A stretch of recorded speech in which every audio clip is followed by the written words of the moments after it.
என்ன முதலியார்? ஒண்ணும் இல்ல, இந்த கான்ட்ராக்ட்ல ஒரு கையெழுத்து வேணும். மண்ணில் காலையில் ஆபீஸ்ல போறப்போம். இல்ல சரி.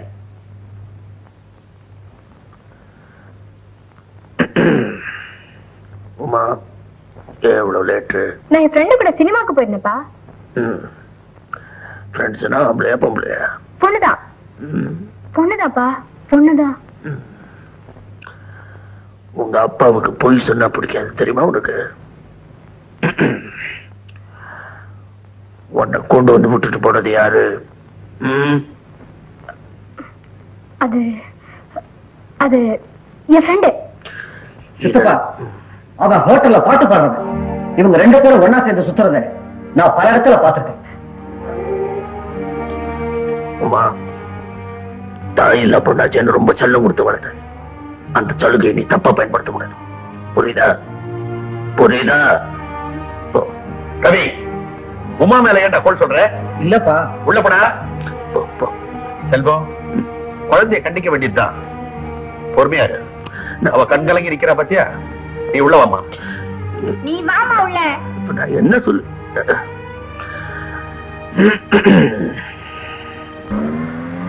இந்த ஏலத்துல எப்படி உங்களுக்கு 5 லட்சம் ரூபாய் ஆதாயம் கிடைக்கும்? என் வார்த்தை கட்டுப்பட்டு ₹1 ஏலத்துல எழுத்து கேட்கல, அதான் தனக்கோடி.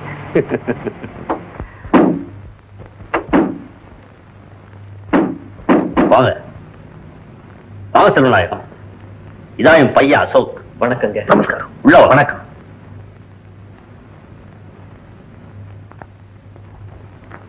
வாங்க உட்காருங்க உட்காருங்க. மிஸ்டர் செல்வநாயகம், நீங்க என் வீட்டுக்கு வந்ததுல நான் ரொம்ப பெருமைப்படுறேன். உட்காருங்க தம்பி. இருக்கட்டுங்க. நல்ல மரியாதை தெரிஞ்ச பிள்ளை. இவன் தான் இப்ப என் பிசினஸ் எல்லாம் கவனிச்சுக்கிறான். மிஸ்டர் செல்வநாயகம், இப்போ உங்கள்கிட்ட கமிஷன் கேட்க போறேன். கேளுங்க. இந்த ஆசையை மனசுல ரொம்ப நாளா உண்டு. நானே உங்க வீடு தேடி வந்து கேட்கணும்னு இருந்தேன். உங்க பொண்ணை என் பையனுக்கு கல்யாணம் பண்ணி கொடுக்கணும். என்னடா கல்யாணத்தை பேரம் பேசுறோம் நினைக்க வேண்டாம். உங்களுக்கு இருக்க வசதிக்கு 1000 இடத்துல இருந்து மாப்பிள்ளைய தேடி வருவாங்க. அதே மாதிரி என் பையனுக்கு நிறைய பணக்கார வீட்டுல பொண்ணு கொடுப்பாங்க. ஆனா இந்த சம்பந்தத்து மூலமா ஏற்படுற நட்பை நான் விரும்புறேன். என்ன மிஸ்டர் சிவானந்தம்? நம்ம நட்பு நீடிக்கிறதுல எங்களுக்கும் விருப்பம் தான். இந்த கல்யாணத்தை பத்தி எனக்கு பூரண திருப்தி. பொண்ண ஒரு வார்த்தை கேட்டுட்டு சொல்லலாம்னு தம்பி யோசிக்கிறேன்னு நினைக்கிறேன். அவ்வளவு எதுக்கு கேட்கணும்? நம்ம பார்த்து சரின்னு சொன்னா அவன் வேணான்னு சொல்ல போறேன். ஆகட்டும். அப்ப நல்ல நாள் பார்த்து நிச்சயம் பண்ணிடலாம். நம்ம மாதிரி பெரிய மனுஷங்களுக்கு வார்த்தை தான் முக்கியம். இன்னைக்கு ரொம்ப நல்ல நாள். அப்பா, அந்த அசோக்குக்கு என்ன கல்யாணம் பண்ணி கொடுக்குறேன்னு வாக்கு கொடுத்தீங்களாமே? பெரியப்பா சொன்னாரு. ஆமா. நீங்க எப்படி வாக்கு கொடுக்கலாம்? நான் உன்னுடைய தகப்பன், அதனால எனக்கு அந்த உரிமை இருக்கிறதா நினைச்சுட்டு இருக்கேன். நான் சேகர விரும்புறேன்னு தெரிஞ்சும் எதுக்காக இப்படி செஞ்சீங்க? அவன் யாரு, எந்த ஊரு, ஏதோ ஹோட்டல்ல பாடி தெரியுறானா? நீ போய் அவனை கல்யாணம் பண்ணிக்கிறேன்னு சொல்ற. நம்ம அந்தஸ்து என்ன யோசிச்சு பாத்தியா? இந்த அந்தஸ்துக்கு வரதுக்கு முன்னாடி நீங்களும் ஏழையாதப்பா இருந்தீங்க. ஆமா இருந்தேன். ஆனா இந்த நிலைமைக்கு வர்றதுக்கு நான் எவ்வளவு கஷ்டப்பட்டிருப்பேங்கிறது எனக்கு தான் தெரியும். என் மகளை மறுபடியும் அந்த பள்ளத்துல தள்ள நான் விரும்பல. தவிர நான் தனக்கோடிக்கு வாக்கு கொடுத்துட்டேன். இது என்னுடைய கௌரவ பிரச்சனை. நானும் தான் வாக்கு கொடுத்துட்டேன் சேகர கல்யாணம் பண்ணிக்கிறேன்னு. உங்களுக்கு இருக்கிற கௌரவம் எனக்கு உண்டுப்பா.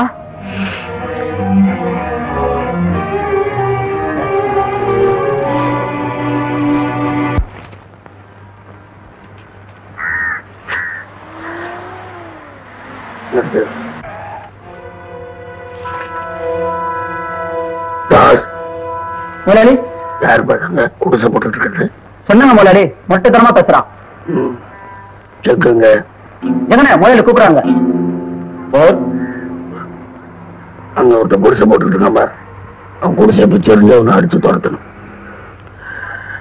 ரொம்ப ஆர்ப்பாட்டம் பண்ணாம அடிக்கணும். Yes sir.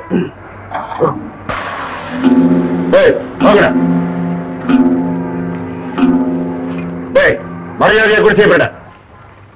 ஏய், போய் உன் முதலாளி வர சொல்லுப்பா. என்னடா முறைக்கிற?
நாணயம் பெட்டியில மட்டும் இருந்தா போதாது, அது வாக்குல இருக்கு.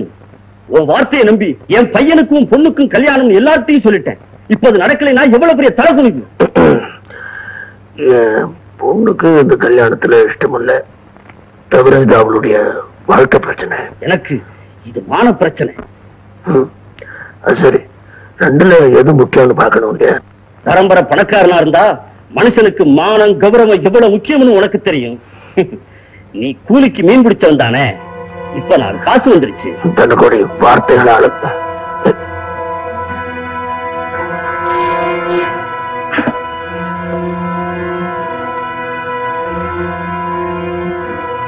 செல்வநாயகம், நீ அனுப்பிச்சு வச்ச ஆளை உங்ககிட்டயே பத்திரமா கொண்டு வந்து சேர்த்துட்ட. இன்னும் எத்தனை பேர் அனுப்பணுமோ அனுப்பி வை, எதிர்பார்த்துட்டே இருக்கு. ஆனா ஒண்ணு, இந்த மாதிரி சோத்து தடியன்களை அனுப்பி வைக்காத, நல்ல தடியனை பார்த்து அனுப்பி வை.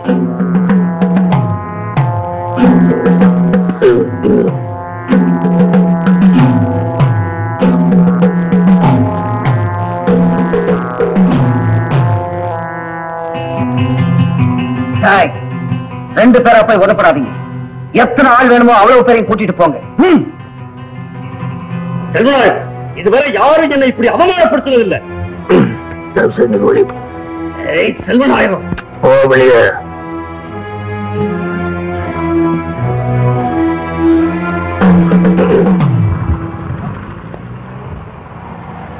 காரை நிறுத்து.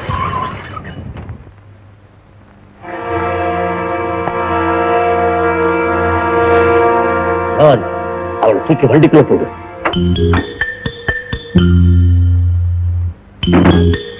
ராஜன், செல்வநாயகன் சாதாரண ஆள் இல்ல. அவனுக்கு எல்லா வசதியும் இருக்கு. பணபலம் இருக்கு, பக்கபலம் இருக்கு, ஆள் பலம் இருக்கு. உன் ஆவேசமும் ஆத்திரமும் அவனை ஒண்ணும் செய்ய முடியாது. அவனோட நீ மோதணும்னா அதுக்கு நீ நிறைய கத்துக்கணும். அதை நான் உனக்கு சொல்லித்தர்றேன். சம்மதமா? நீங்க என்ன சொன்னாலும் நான் கேட்கிறேன். அசோக், ஜார்ஜ், இவன் ஒரு கடல் மீன். இவனுக்கு தரையில நீச்சல் அடிக்க கத்துக் கொடுக்கணும். இந்த மீனை குள்ளநறி ஆக்கிட்டா நம்ம அவமானத்துக்கு பழிதித்துக்கலாம். மத்ததெல்லாம் அப்புறம் சொல்றேன். முதல்ல ராஜனை ராஜாவாக்கு. ராஜன்,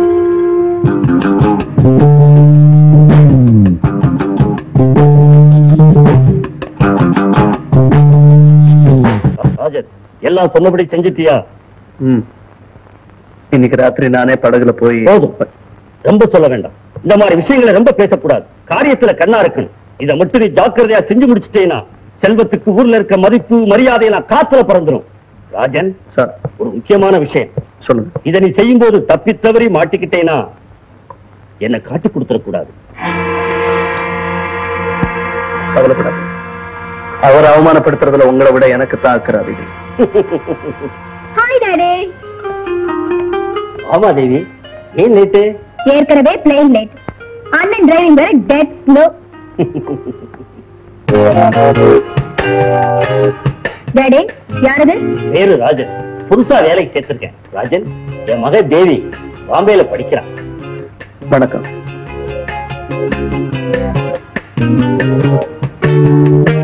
பார்த்தா டே நீரோ மாதிரி இருக்கு. வெல் பில்ட் பாடி.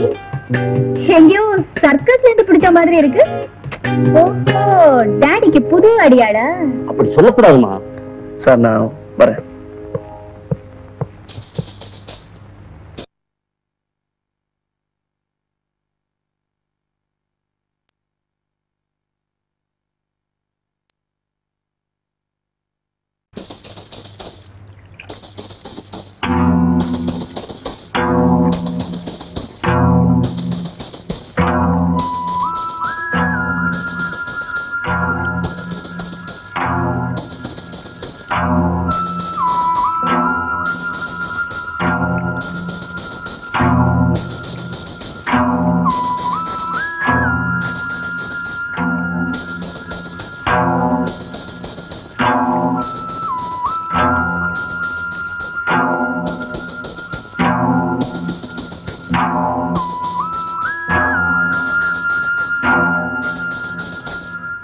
Hello police.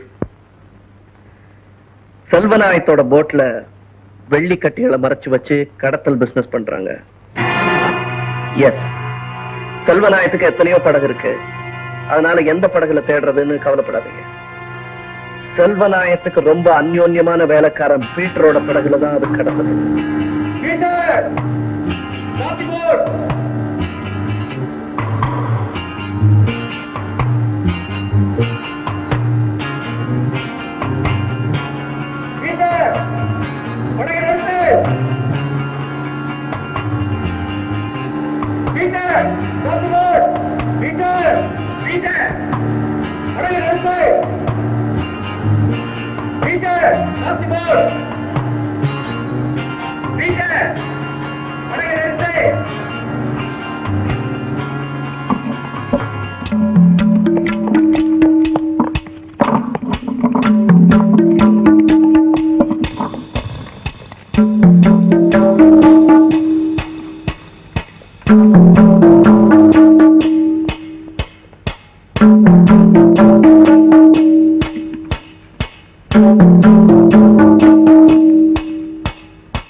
சாரி மிஸ்டர் செல்வநாயக்கம், உங்களை நான் அரெஸ்ட் பண்ண வேண்டியிருக்கு.